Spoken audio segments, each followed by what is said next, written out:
Twitter, tá aqui, Josiane. O que o pastor fala sobre o aborto em caso de estupro? Contra ou a favor? Eu sou contra qualquer tipo de aborto e explico por quê. Por não. A gente tem que entender uma coisa que é muito importante. O feto ou pequeno bebê não é prolongamento do corpo da mulher, como é o cabelo e a unha. Olha que coisa linda. Na gestação, escute, na gestação, o agente ativo é o feto. O agente passivo é a mulher. Se ele não tivesse protegido por aquela cápsula, ele era expulso como corpo estranho. É ele que regula o líquido amniótico, é ele que regula os períodos da mulher e, em última instância, diz a hora para sair. Quem te falou que o feto é prolongamento do corpo da mulher? Então vamos lá. Eu quero desafiar qualquer mulher a ver o filme O Grito Silencioso, do maior médico de aborto da América, que depois do ultrassom colocou uma câmera para poder mostrar ele fazendo um aborto. Quando ele viu o filme, se tornou o maior defensor da vida. Se as mulheres verem a luta de um feto para não ser morto no aborto, é estarrecedor aquele ser. E o que é o aborto? Ratinho, o aborto é isso aqui.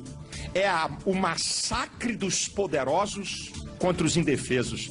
Aqueles que vivem e que não querem permitir aqueles que querem vir à vida. Então, por que a mulher não entrega? Ela não é obrigada a ficar. A adoção tá assim, de casais héteros querendo. E vamos fazer uma coisa? Ok, você não quer o filho? Deixa nascer, toma aqui um porrete de beisebol, mata ele. Depois que você não quer, tá aqui, toma aqui. Você não quer matar? Isso é uma covardia, isso é uma incoerência. Ué, você não quer a criança? Tá aqui o porrete, queridinha. Mata aí, eu quero ver qual é que vai fazer. Existe algo no profundo, nos meandros do psique da mulher, que qualquer aborto, Ratinho, você pode falar qualquer nível de aborto, traz traumas pra mulher maior do que qualquer mulher que dá luz, por qualquer caso. 9 vezes mais propensas a suicídio, 4 vezes mais propensas a internações psiquiátricas, a depressão, a dependência de álcool, a terem problemas numa gravidez seguinte. Então, o aborto, Ratinho, em nenhum caso não é prolongamento do corpo da mulher. Acabou o papo, isso é ciência. Eu não estou falando de teologia. Isso aqui é ciência. Se não é prolongamento do corpo da mulher, ela não tem poder de dizer se pode ter vida ou morte.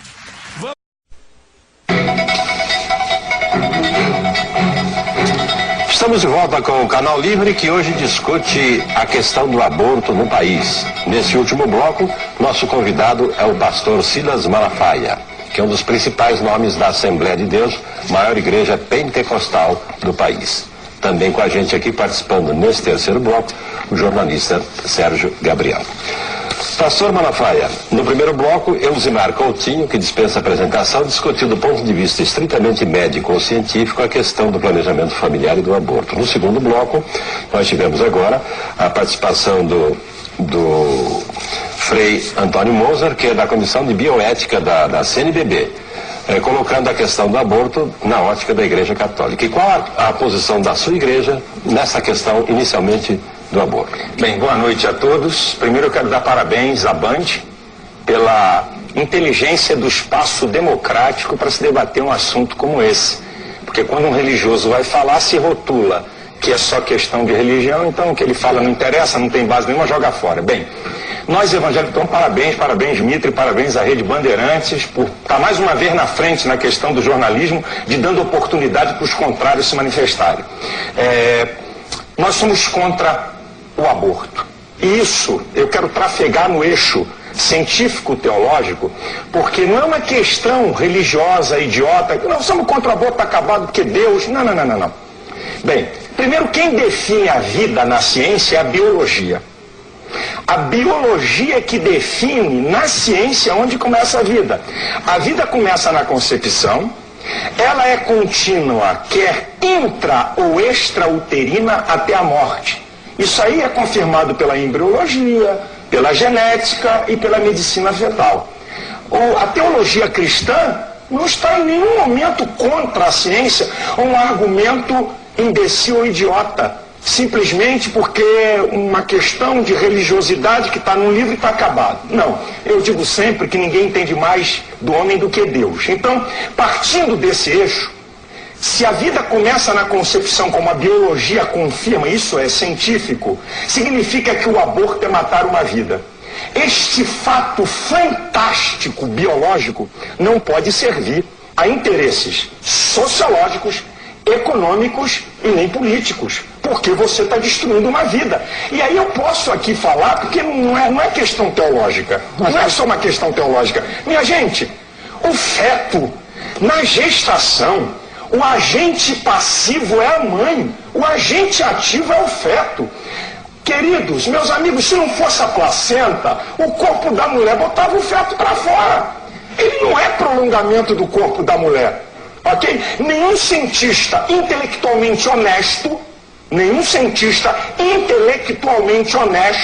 pode discordar de que a vida começa na concepção. Mas, pastor, o aborto, concretamente, ele está sendo realizado de forma ilegal. Quer dizer, os números do Ministério da Saúde mostram que tem 1.400.000 abortos clandestinos que acontecem no Brasil e 14 mil mulheres que morrem por conta desses abortos clandestinos. Como é que você resolve isso na prática, se o aborto já está acontecendo? Bem, então vamos fazer o seguinte, vamos legalizar a cocaína e a maconha, porque só no estado do Rio de Janeiro tem quase 1 milhão de dependentes de drogas. Então todas as aberrações sociais nós vamos legalizar. Sabe o que vai acontecer com a sociedade? Ela auto se destrói. O que eu quero colocar aqui é o seguinte: não pertence à autoridade do corpo da mulher aquela vida. Aquela vida é um ser independente. Ele é tão independente que o óvulo fecundado de um casal negro, implantado no útero de uma mulher branca, vai nascer um negro. Que é isso, minha gente? E vice-versa. Pastor, vê-se claramente que o senhor abomina aquele argumento de que a mulher pode dispor do corpo dela como quiser, mesmo porque o senhor argumenta que há um outro corpo. Quando se fala do corpo da mulher em aborto, não é muito adequado. Tá certo, eu concordo com o senhor, mas eu queria fazer uma pergunta ao senhor. O senhor não vê essa questão, esse ângulo social, esse ângulo de saúde pública, que é tão grave que o Sérgio levantou? Há algumas exceções na sua posição contra o aborto? Há casos em que o senhor fala, aí é possível considerar? Mitre, eu não abro exceção nenhuma, e vou te dizer por quê. O embrião é humano porque nenhum corpo vivo pode ser humano se já não for em essência. O ser e humanidade não são adquiridos, são inatos. Nenhum ser humano é mais humano do que outro. O aborto, sabe o que é? É a violência dos poderosos contra os indefesos. E a verdade, nua e crua, que 99,99 sei lá o que de aborto é fruto da promiscuidade humana. O aborto é fruto da promiscuidade humana. Aí vem. E o caso de estupro, por exemplo, pastor? Querido, eu vou entrar. Eu disse que em nenhuma instância, porque esse é o jogo. Você traz o estupro, que é 0,00, sei lá, 1. Sei lá qual é um 0,0 para poder haver comoção social, porque todos nós rejeitamos o estupro. Todos nós. Mas aquele ser que está naquela mulher não é prolongamento do corpo dela. Então, se não é prolongamento do corpo dela, ela não tem direito. Olha só, nenhum ser humano tem direito absoluto sobre o seu próprio corpo. Se você pegar uma faca e começar a se retalhar, você é preso. Ninguém tem direito sobre o seu próprio corpo. Como é que eu vou ter direito sobre o corpo de outro? Pastor, uma outra questão prática. No caso de risco de vida, mas risco sério da gestante. Aí você mudou um pouco essa tônica, porque você está falando de preferência de vida, quem vai viver. Qual é a escolha de quem vai viver? Aí é uma escolha de vida, não é escolha de morte. Aborto, no sentido total da palavra, abortar porque teve uma relação sexual e não pensou que ia ter um filho, certo? Mas o aborto diz assim, um dos dois tem que viver. Você tem que fazer uma opção pela vida. E a opção pela vida é daquele ser que tem relação social. Aquele ser que está no conjunto do contexto social. Aí faz a opção pela mãe.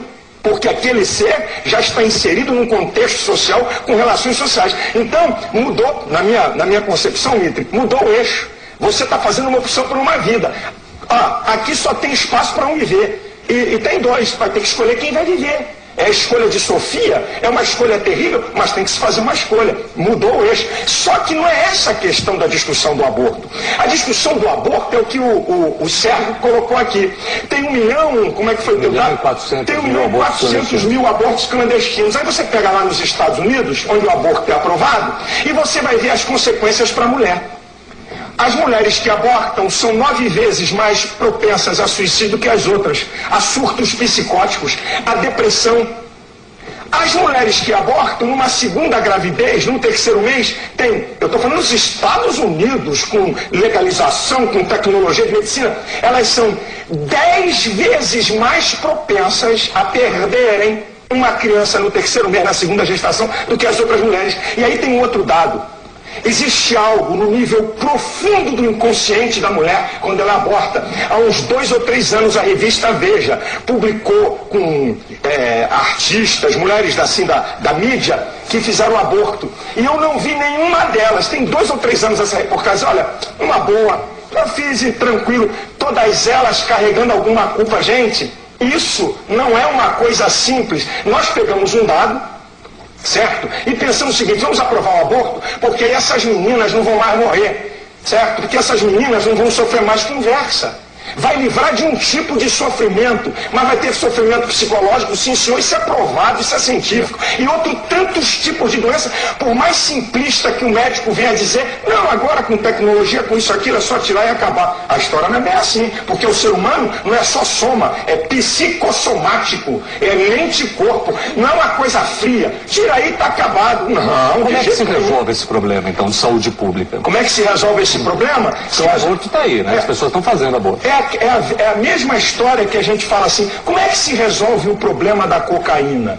Como é que se resolve o problema da maconha? Aí eu digo para você, quando o ser humano conseguir se dominar e se convencer de não praticar o erro. Enquanto isso não acontece. Enquanto isso não acontece, cada um é responsável pelos seus atos, amigo. Você é um fumante inveterado, pode morrer do coração, meu amado. E você sabe, médico fumando, é inteligente, você pode morrer do coração. Ah, você bebe da número 1 a 51, pode morrer de cirrose hepática. Você é responsável pelos seus atos. Porque o que difere o ser humano do macaco, do cachorro, né? É que penso, logo existo, diz lá Descartes. O ser humano é o único ser, teologicamente falando, agora eu vou jogar aqui na teologia, que Deus disse assim, façamos o homem a nossa imagem e semelhança. O homem tem livre-arbítrio, tem direito de escolha. Por que não ensinar nas escolas o problema que se dá para uma gravidez indesejada? Por que a gente só quer atacar o resultado e não o preventivo?